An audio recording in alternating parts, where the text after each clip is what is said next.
दोस्तों यदि आप भी हार्दिक पांड्या को एक शानदार ऑलराउंडर मानते तो हमारी इस बेहतरीन वीडियो को लाइक जरूर कीजिएगा। दोस्तों आज कांटे की टक्कर में एक तरफ जहां राजस्थान के रजवाड़े थे तो वहीं दूसरी तरफ हार्दिक पांड्या की गुजरात, और इस बेहद ही हाई वोल्टेज मुकाबले में कैप्टन संजू सैमसन ने टॉस जीतकर पहले गुजरात को बल्लेबाजी करने के लिए आमंत्रित किया और किस तरीके से उनके फैसले को सही साबित करते हुए गुजरात के गेंदबाजों ने गुजरात को घुटने टेकने पर मजबूर कर दिया, उसे जानने के लिए आप हमारे इस वीडियो को एंड तक जरूर देखिएगा। लेकिन उससे पहले हम इस वीडियो में आपको पूरी इनिंग की हाइलाइट्स बताएंगे और आपको क्या लगता है कि आज के मुकाबले में गुजरात और राजस्थान में से कौन सी टीम जीत हासिल करेगी, इस बात का जवाब हमें नीचे कमेंट सेक्शन में जरूर दीजिएगा। दोस्तों एक तरफ जहां राजस्थान ने अपना पिछला मुकाबला जीतकर अपनी खोई हुई लय हासिल कर ली थी तो वहीं दूसरी तरफ जीत के रथ पर सवार गुजरात को हैदराबाद ने शिकस्त दी थी। ऐसे में उम्मीद की जा रही थी कि इन दोनों ही टीमों के बीच में एक कांटे की टक्कर देखने को मिलेगी, क्योंकि दोनों ही टीमें इस साल गजब का खेल दिखा रही हैं और मुकाबला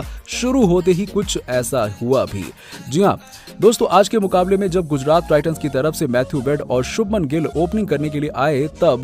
कैप्टन हार्दिक पांड्या को मैथ्यू वेड से यही उम्मीद थी कि आज वो कुछ अच्छा करके दिखाएंगे और इस बल्लेबाज ने ऐसा किया भी। जब राजस्थान की तरफ से पारी का पहला ओवर लेकर आए ट्रेंट बोल्ट की जगह न्यूजीलैंड के बेहतरीन ऑलराउंडर जेम्स नीशम और उनकी पहली ही गेंद पर मैथ्यू वेड ने ये दिखाया कि आखिर गुजरात उन पर इतना भरोसा क्यों करती है। जी हां, उन्होंने पहली ही गेंद को बाउंड्री के पार पहुंचा दिया और अब इसके बाद अगली दो गेंदों पर जेम्स नीशम ने शानदार वापसी की, लेकिन मैथ्यू वेड ज्यादा देर तक कहां चुप रहने वाले थे। उन्होंने नीशम की चौथी और आखिरी गेंद पर चौका लगाते हुए पहले ही ओवर में टाइटंस को एक धमाकेदार शुरुआत दिलाई और आपको बता दें कि पहले ही ओवर में गुजरात का स्कोर 12 रनों के पार पहुंच गया। लेकिन वो कहते हैं ना कि जब आपका बुरा वक्त चल रहा हो तो उस वक्त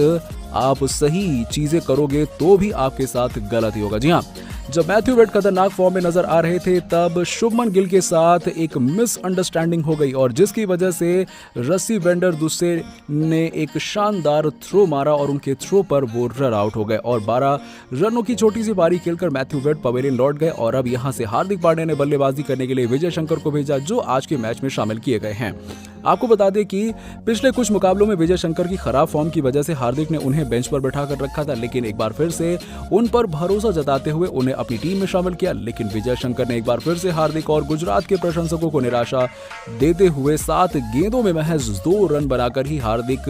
पांड्या के उम्मीदों पर खरे नहीं उतरे और राजस्थान की युवा सनसनी कुलदीप सेन की गेंद पर विकेट के पीछे संजू सैमसन के हाथों कैच आउट हो गए और पवेलियन लौट गए। और एक शानदार शुरुआत के बाद गुजरात 3 ओवरों के भीतर ही 2 विकेट गंवाकर मुश्किलों में फंस गई और आपको बता दें कि अब तक गुजरात का स्कोर 2 विकेट के नुकसान पर 16 रन था। और इसके बाद मैदान पर एंट्री होती है गुजरात के कैप्टन हार्दिक पांड्या की और हार्दिक को देखकर ऐसा लग रहा था कि वो ड्रेसिंग रूम से ही सेट होकर आए हैं। जी हां, उन्होंने आते ही कुलदीप सेन की लगातार 3 गेंदों पर 3 चौके लगाते हुए ये बता दिया कि हार्दिक पांड्या को 3 ओवरों में 16 रन बनाने वाली गुजरात अब 5 ओवर के बाद 34 रन तक पहुंच गई और इसके बाद पावर प्ले का आखिरी ओवर डालने के लिए आते हैं प्रसिद्ध कृष्णा और उनके इस ओवर में दूसरे छोर पर बल्लेबाजी कर रहे शुभमन गिल ने उनकी एक फ्री हिट गेंद पर शानदार चौका लगाते हुए अपनी लय में वापस आए, लेकिन शुभमन गिल इसके बाद ज्यादा देर तक बल्लेबाजी नहीं कर पाए और जब राजस्थान के कैप्टन संजू सैमसन ने एक नई चाल चलते हुए गेंद रियान पराग के हाथों में सौंपी तब उनकी पहली ही गेंद पर हार्दिक पांड्या ने एक शानदार चौका लगा दिया और उनकी तीसरी गेंद पर शुभमन गिल ने भी एक बेहतरीन चौका लगाते हुए इस ओवर को बड़ा ओवर बनाना चाहा, लेकिन पराग ने शानदार वापसी करते हुए शुभमन गिल को बाउंड्री पर खड़े सिमरन हेटमायर के हाथों कैच आउट कराते हुए गुजरात को तीसरा झटका दे दिया और यहां से 7 ओवर के बाद मैच 34 रनों के स्कोर पर ही गुजरात अपने 3 विकेट गंवाकर मुश्किलों में फंस गई थी। लेकिन अभी भी क्रीज पर टाइटंस के संकट मोचक हार्दिक पांड्या मौजूद हैं, जो 16 गेंदों में 27 रन बनाकर ताबड़तोड़ बल्लेबाजी करे। तो दोस्तों आपको क्या लगता है कि इस मुकाबले में कौन सी टीम जीत हासिल करेगी, इस बात का जवाब हमें नीचे कमेंट सेक्शन में जरूर दीजिएगा और ऐसी ही शानदार खबरों के लिए हमारे चैनल को सब्सक्राइब करना बिल्कुल ना भूलें।